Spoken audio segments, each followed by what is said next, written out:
우리가 젊었을 때에 수첩이라는 것이 있었어요. 거기 안에 이름, 전화번호, 주소 이렇게 빼곡하게 수첩에 적어놓고 살던 시대가 있었습니다. 웬만한 전화번호는 대부분 외우고 살았었습니다.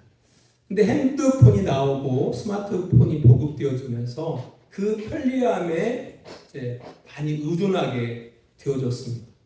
그러다 보니까 저도 솔직하게 말씀드리는 것은 내 아내의 핸드폰 번호 이외에는 기억을 못합니다. 제 아내의 핸드폰 번호가 010-2414 이렇게 되거든요. 아내 이외에는 심지어 내 자식들의 핸드폰 번호도 기억 못합니다.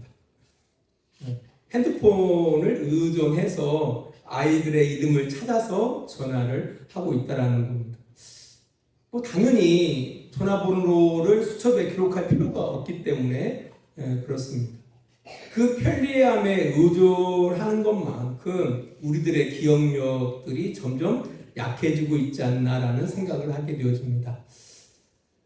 문자가 보급되기 전 역사는 어떻게 기록되었을까? 역사가 글로 기록되어지기 전에 사람들은 글이 아닌 순전한 기억으로 저장했고요. 말로 전해 주었습니다. 글이 만들어졌을 때, 또 글이 보급되어졌을 때는 역사는 글로 기록되어진 역사와 기억으로 이어지는 그런 역사가 공존했을 겁니다. 이것은 모든 나라 역사에 그대로 적용되어집니다. 오늘 우리가 살펴볼 여호수아는 구약의 6번째 책이자 구약의 역사서의 첫 번째 책입니다. 성도님들께서는 우리가 대한민국 역사도 잘 모르는데 왜 이스라엘의 역사서를 읽는가라는 반문을 할 수가 있습니다. 단순히 이스라엘의 역사를 알고 싶어서 이 역사서를 읽는 것은 아닙니다. 우리가 역사서를 읽는 이유, 성경에 그것은 그 하나님께서 이스라엘의 역사를 통하여 자신을 계시하셨기 때문에, 자신을 나타내 보셨기 때문에 그 역사 안에서 하나님이 누구신지를 알 수가 있다라는 겁니다. 그리고 그 역사 안에 기록되어진 여러 가지 사건 속에서 그 당시의 사람들, 특히 그 당시의 역사가들은 어떤 모습을 통하여 어떤 그 사건 가운데 이런 일들이 하나님의 간섭이었구나라는 것을 그들이 캐치하거든요. 그래서 그의 후손들에게 전달해 주고 있거든요. 그래서 그들이 어떻게 하나님을 알아보았는지를 알고자 함에 있다라는 겁니다. 결국은 그 모든 것들은 지금 우리가 신앙 가운데 있는 우리의 삶 속에서 하나님을 잘 섬기고 살아가고자, 이웃을 잘 사랑하면서 살아가고자 적용함에 역사서를 읽는 이유가 있다라는 겁니다.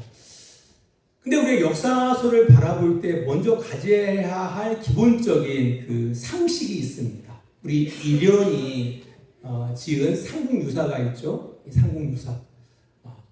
이것은 그 설화 이야기를 통해서 역사를 서술하고 있는데요.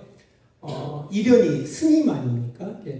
어떻게 보면 불교에 입각한 그 내용들을 바라보면 내용의 반 이상이 불교 이야기거든요. 그러니까 그런 불교적인 생각을 가지고 사상을 가지고서 이 삼국유사를 기록하고 있음을 볼 수가 있습니다. 그러니까 이 역사를 바라볼 때 그 역사를 기록한 그 역사가들의 시각이 참 중요합니다. 그가 어떤 시각을 가지고 어떤 사상을 가지고 그 역사서를 기록하고 있는지를 우리가 아는 것이 중요하다라는 겁니다. 그리고 이 이른의 삼국유사가 몽골과의 전쟁 이후에 저술되어진 책이잖아요. 그 혼돈된 그런 그 고려의 그런 참담한 상황 가운데에서 서술된 책이기 때문에요. 나름대로 거기 안에도 그 역사를 그 편찬한 그런 이유들이 있다라는 겁니다. 이와 마찬가지로 우리가 성경을 바라볼 때 성경의 역사서, 오늘부터 역대 여호수아부터 해가지고 역사서들을 볼 텐데요. 이 성경도 동일합니다. 이 성경의 그 역사들을 기술하는 그 역사가들의 시각, 사상을 아는 것이 참 중요해요. 그래야만이 성경을 갖다가 읽을 때 이 성경의 어떤 내용들을 바라볼 때에 우리가 놓치지 않고 그 성경의 역사가들이 정말 그 후대에게 전달하고자 하는, 그 역사를 통해서 전달하고자 하는 진정한 의미들을 우리가 발견해 나갈 수가 있다라는 겁니다. 조금 어려울 수는 있겠지만은 이 성경의 역사서들을 바라볼 때 두 가지 큰 틀이 있어요. 큰 시각이 있습니다. 하나는 신명기적인 역사관이 있고요. 또 하나는 역대기적인 역사관이 있습니다. 어렵죠? 한번 따라서 해볼까요? 신명기적 역사관, 역대기적 역사관. 네, 이 두 가지 시선을 가지고 이 역사서를 기록하고 있다는 겁니다. 이 두 가지를 다 말씀드리기는 힘들고요. 오늘은 이 신명기적인 역사관에 입각해서 기술되어진 이 여호수아서이거든요. 그래서 이 신명기적인 역사관이라는 게 뭘까에 대해서 잠깐 소개하고 말씀으로 들어가 보도록 하겠습니다. 먼저 이 역사가 기록되어진 시점이 중요합니다. 보통 성도들은 오해를 많이 해요. 꼭 모세가 사역하면서 이 모세 오경을 기록했다고 생각하는데 전혀 그렇지가 않습니다. 그 오해예요. 너무 성경을 신봉하다 보니까 하나님께서 천지 창조를 하실 때 누가 막 이렇게 기록한 것처럼 생각하는데 전혀 그렇지가 않습니다. 특별히 이 신명기적 그 역사관은 어느 시대에 이 역사서가 기록되어지는데요. 그게 바로 유다와 예루살렘 성전이 망하고 그들이 포로로 끌려가는 그 시점, 끌려가는 그때쯤 이 신명기적 역사관들이 역사관을 가지고서 이 역사서를 기록하고 있다라는 겁니다. 언제요?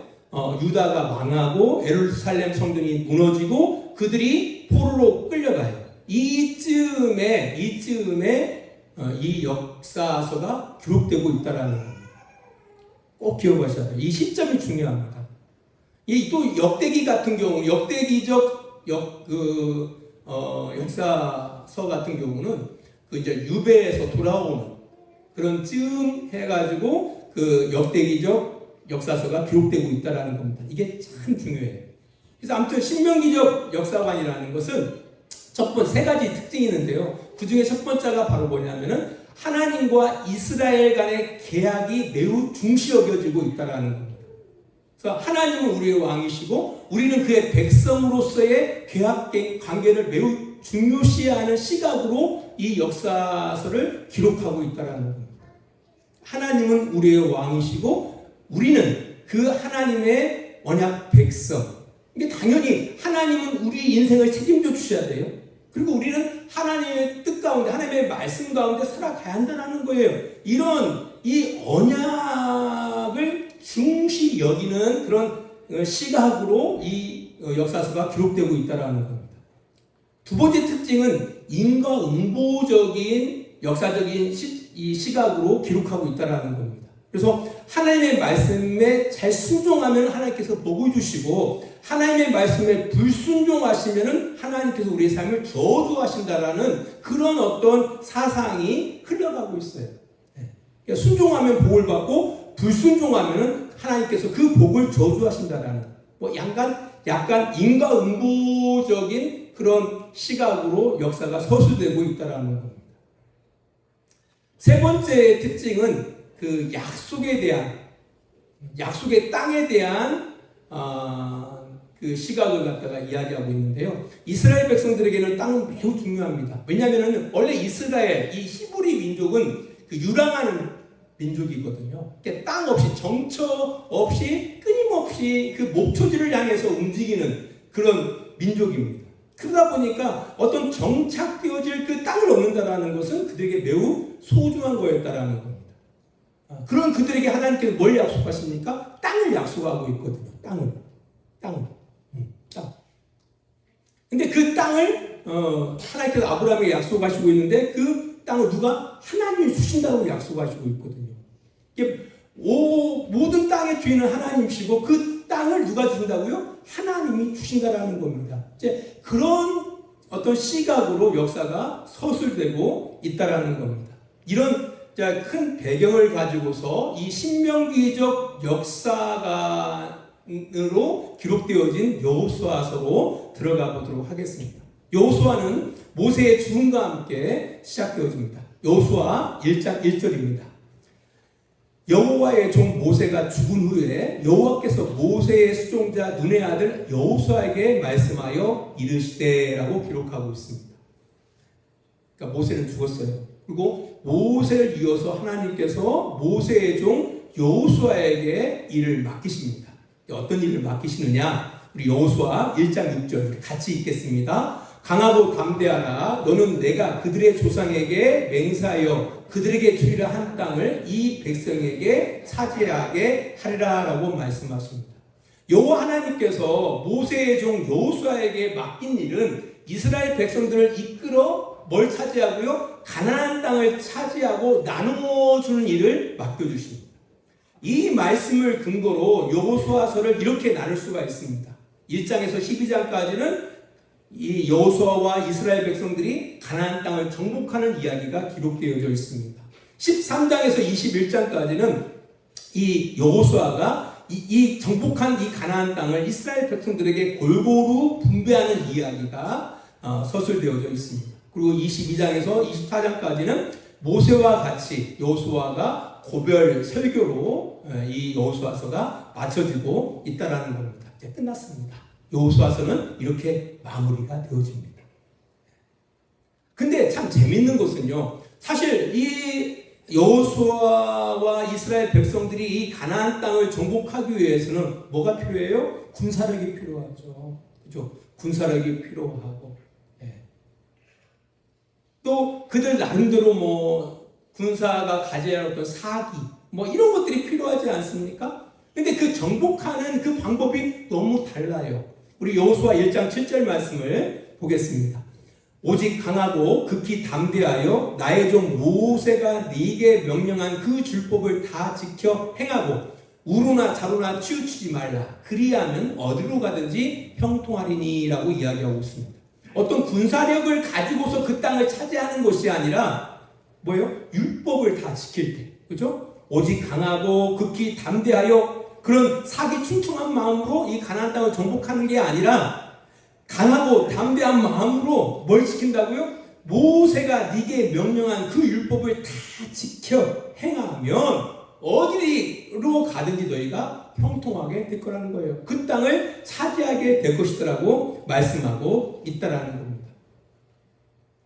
그러니까 율법은 바로 뭐예요? 하나님을 사랑하라, 내 이웃을 사랑하라, 이 말씀이거든요. 그러니까 그 말씀을 용기를 내서 담대하게 그 말씀을 지켜나갈 때에 너희들이 무엇을 하든지 간에 하나님께서 너희와 함께 하셔서 형통하게 하실 것이라는 겁니다.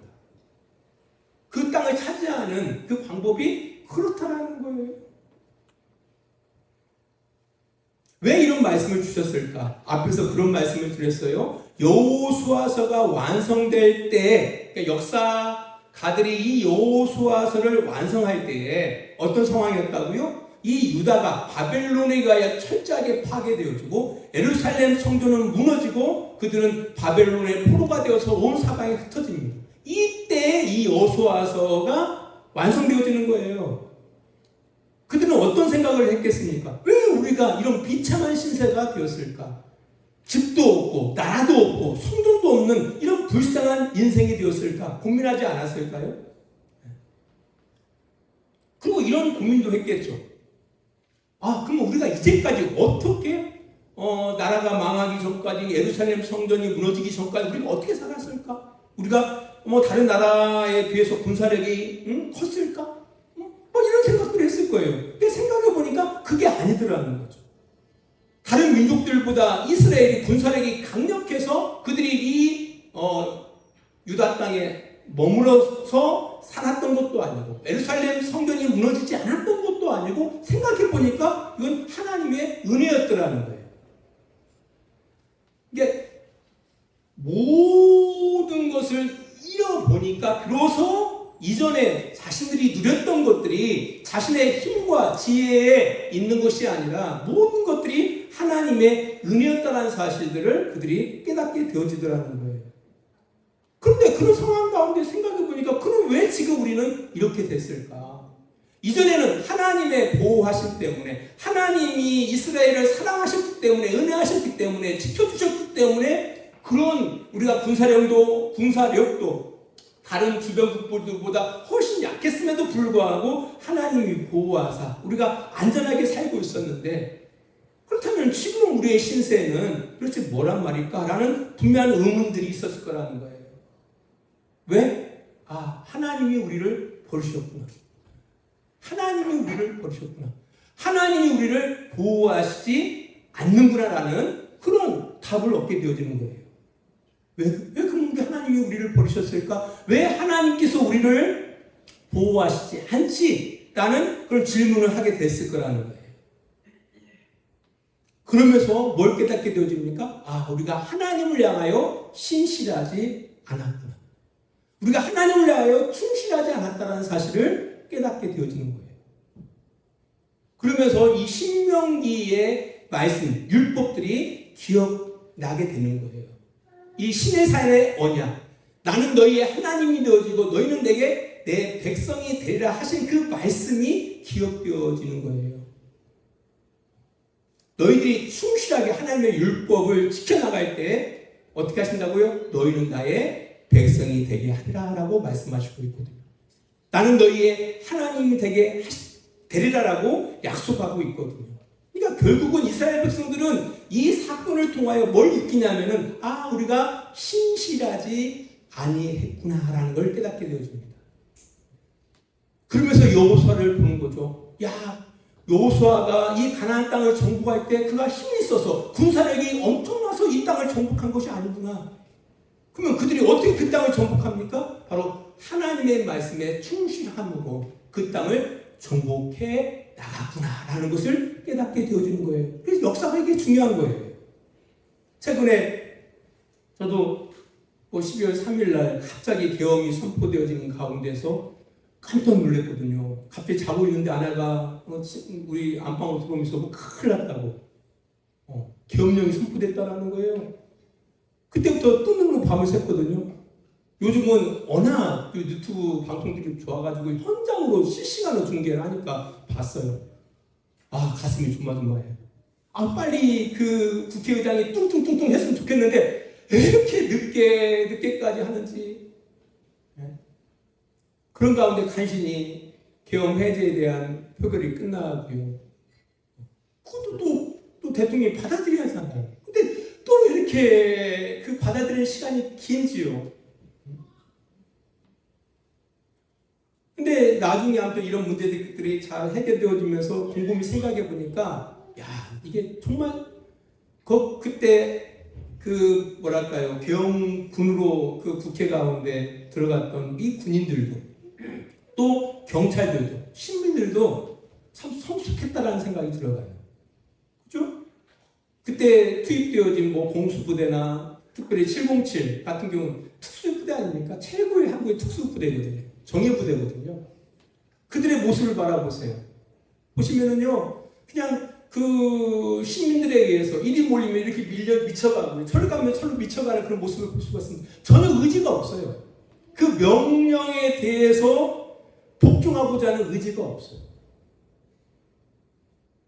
제가 그 이후에 그 군대 장교로 간 한 아들한테 전화했던 그 내용이 방송에 잠깐 언급되어지더라고요.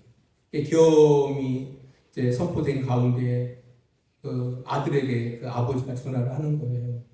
막 약간 눈물 머금 소리로, 아들아, 네 생명이 지금 중요하다. 어떤 상황 가운데서도 네 생명 소중히 여기고 그걸 지켜나가야 한다. 두 번째로, 민간인에게 절대로 해를 행해서는 안 된다.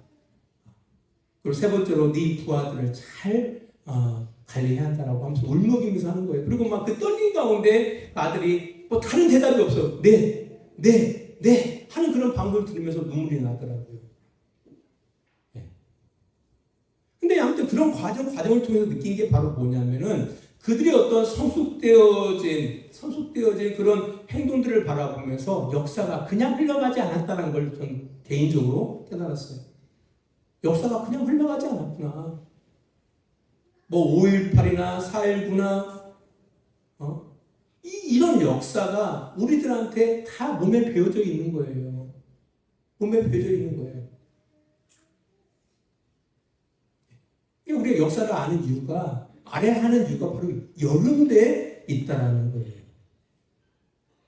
이 여호수아를 읽는 많은 독자들은 그 여호수아서를 통해서 깨닫는 거예요. 우리가 왜 이렇게 망했지? 우리가 왜 나라가 망하고 예루살렘 성령이 무너지고 우리가 이런 떠돌이 신세가 되었을까라고 할 때 여호수아서를 바라보면서 이래서 그렇구나.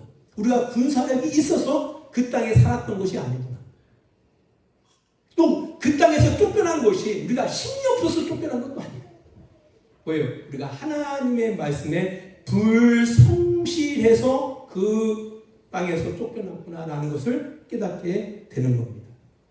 사실 지금 우리 한국교회 성도들의 모습은 어떻습니까? 한국교회 성도들의 모습들은 어떻습니까? 사실 한국 사회 속의 성도들의 모습은, 또 교회의 모습은 비참하기 짝이 없습니다. 교회와 성도들의 수는 많아요. 하지만 과연 교회와 성도들이 한국 사회에 좋은 영향을 끼치고 있느냐라고 할 때 전혀 그렇지 않다는 겁니다.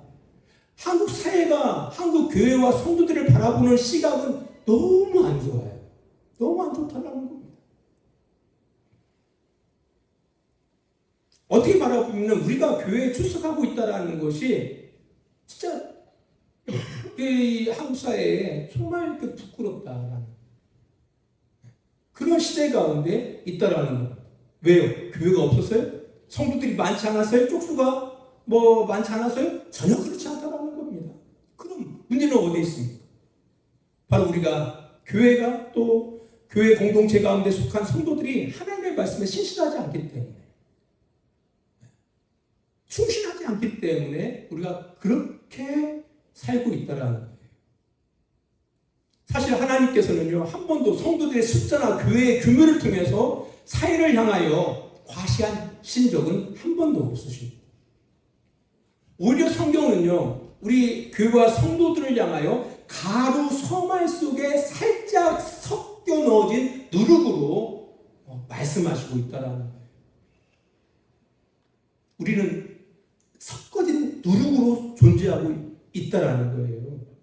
그럼에도 불구하고 그 누룩이요, 그를 품고 있는 그 가루 서말을 온통 부풀어 오르게 한다라는 거예요. 그러니까 실제로 하나님께서는 수많은 교회와 성도를 통해서 일하시는 것이 아니라 살아있는 누룩들을 통해서 일하시고 있다라는 거죠.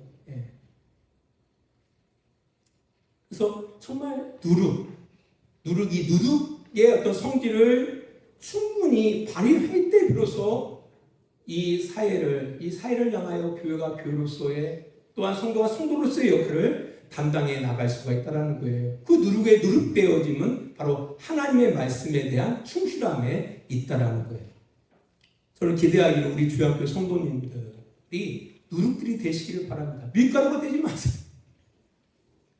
밀가루들을 변화시키는 그런 섞어진, 보이지는 않지만 여러분들이 존재하는 그 곳에서부터 뭔가 변화를 일으킬 수 있는 그런 누룩과 같은 하나님의 말씀에 충실한 우리 주양교회 성도들이 되어지기를 기대합니다. 우리 여호수아서를 통해서 하나님은 자신이 어떤 분이신지를 드러내시는데요, 하나님께서는 그가 하신 약속을 반드시 지키시는 하나님이심을 드러내시고 있습니다. 여호수아 11장 23절 말씀입니다. 이와 같이 여호수아가 여호와께서 모세에게 말씀하신 대로 그 온 땅을 점령하여 이스라엘 지파의 구분에 따라 기업으로 주매 그 땅에 전쟁이 그쳤더라라고 이야기하고 있습니다. 이 약속은, 그러니까 이 가나안 땅을 이스라엘이 차지하는 거예요. 여호수아 때. 그래서 이스라엘 골고루 그 지파별로 골고루 분배해 줍니다. 그러면서 전쟁이 맞춰지는데요. 이 약속은 누구에게 하신 약속이에요? 모세에게도 하신 말씀이지만 더 나아가 아브라함에게 하신 약속이 그대로 이루어진 겁니다. 아브라함과 이삭과 야곱에게 하신 그 말씀이 수백 년이 지나서 누구 때에? 여호수아 때 그 약속이 지켜지더라는 겁니다. 지켜지더라는 겁니다. 하나님이 하신 약속은 더디 이루어지는 것처럼 보이지만 하나님의 약속은 반드시 하나님께서 지키신다라는 거예요. 약속을 지키시는 하나님. 민수기 23장 19절은 이렇게 기록하고 있습니다. 하나님은 사람이 아니시니 거짓말을 하지 않으시고 인생이 아니시니 후회가 없으시로다. 어찌 그 말씀하신 바를 행하지 않으시며 하신 말씀을 실행하지 않으시랴. 우리가 믿는 하나님, 또 여호수아를 통하여 우리에게 드러내시고자 하는 하나님의 성품은 바로 뭐냐라고 할 때 하나님은 자신이 하신 약속을 반드시 지키시는 신실하신 분이라는 겁니다. 그분은 사람들처럼 거짓말하지 않습니다. 그분은 사람들처럼 약속을 지키지 않는 분이 아닙니다. 그분은 정직하실 뿐만 아니라 하신 말씀을 반드시 지키시는 하나님이심을 여호수아서를 통하여 우리에게 말씀하시고 있습니다. 우리는 그 하나님을 신뢰하는 겁니다. 그 하나님을 신뢰하고 살아가는 거예요. 우리 주양교회 성도님들도 바로 이 하나님의 하나님 되심을 우리의 마음속에 깊이 새기고 흔들림 없이 신앙의 길을 걸어가시는 주양교회 성도들이 되시기를 주의 이름으로 축원합니다. 기도하겠습니다. 하나님 아버지 감사합니다. 우리가 여호수아서를 보고 있습니다. 이 여호수아서를 통하여 우리에게 주시고자 하는 귀한 말씀들을 우리의 마음 가운데 새기고 우리의 삶 속에 적용해 나가는 복된 우리 주양교회 성도들이 다 될 수 있도록 주님 도와주시옵소서. 예수님 거룩하신 이름으로 기도합니다. 내게 복을 주시고 너를 지키시기를 원하며 여호와는 그의 얼굴을 내게 비추사 은혜 부으시기를 원하며 여호와는 그 얼굴을 내게로 향하여 드사 평강 주시기를 원하노라. 이제는 우리를 구원해 주신 우리 아버지 하나님의 그 크신 사랑하심과 예수 그리스도의 십자가의 은혜하심과 성령의 감화와 감동과 지키시고 인도하심이 오늘도 시간을 구별하여 하나님 앞에 예배하며 하나님의 뜻 가운데 순종하며 살아가기를 원하는 귀한 성도들의 머리 위에와 그들의 가정과 직장과 사업장이 다 되어지기를 예수 그리스도의 이름으로 간절히 축원하옵나이다. 아멘.